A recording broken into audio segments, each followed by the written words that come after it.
Bonjour, je vais dédier cette astuce à Marie-Claude que j'ai croisée par hasard la semaine dernière dans le métro, qui revenait de son cours à l'UQAM, qui me parle de Moodle et me dit, tu sais, c'est pas toujours facile de s'y retrouver, le prof met beaucoup de documents dans Moodle et nous dit que, bon, il a déposé un nouveau document. Lorsqu'on arrive dans le cours, ça saute pas aux yeux, on cherche, on sait pas exactement où le trouver, tellement il y en a.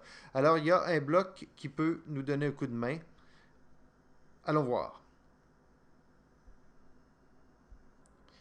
Alors, je vais comme prof dans mon super cours et là, je constate que j'ai le bloc activité récente. Donc, habituellement, il est créé par défaut dans un cours.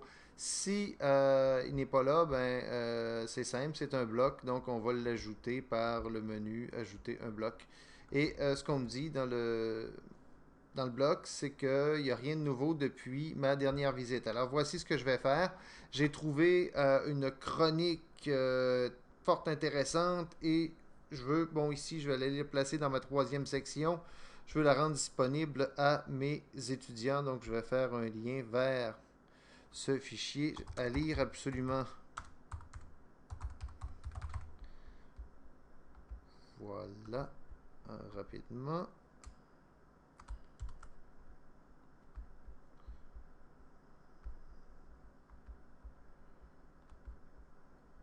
J'enregistre et je reviens au cours. Et là, on va voir immédiatement dans mon bloc activité récente, j'ai la mention ressources ajoutées à lire absolument. Bon, je suis le prof, je le sais que je viens d'ajouter quelque chose. Allons voir ce que ça donne du point de vue de l'élève. Je change de navigateur et je me connecte sous le nom de élève 2 qui est inscrit à mon cours.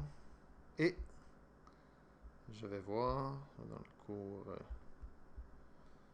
Et là, voilà, donc il y a eu depuis ma dernière visite, oui, j'ai fait un petit peu de ménage et j'ai supprimé une ressource avant de faire ma vidéo. Et une ressource ajoutée à lire absolument. Et je peux cliquer dessus pour y accéder directement. Et voilà, c'est une chronique de Prof Web. C'est comment faire la promotion des partenaires TIC. Donc, je fais la promotion de Prof Web, d'une chronique qui traite du laboratoire de la vitrine technologie éducation. Donc, deux partenaires en même temps dans mon astuce. C'est bon. OK, je reviens à mon cours.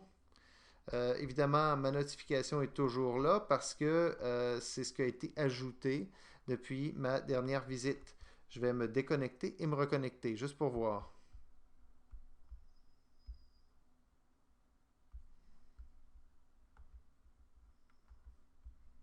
Alors, ça peut être plus rapide si je passais par ici. Presque. Voilà. Et rien de nouveau depuis votre dernière visite. Donc, le bloc, on le voit, s'actualise automatiquement. Donc, pour que les étudiants soient notifiés des nouveautés, des ajouts dans votre cours, le bloc activité récente, assurez-vous qu'il est là dans votre cours et avisez les étudiants d'y jeter un coup d'œil, tout simplement.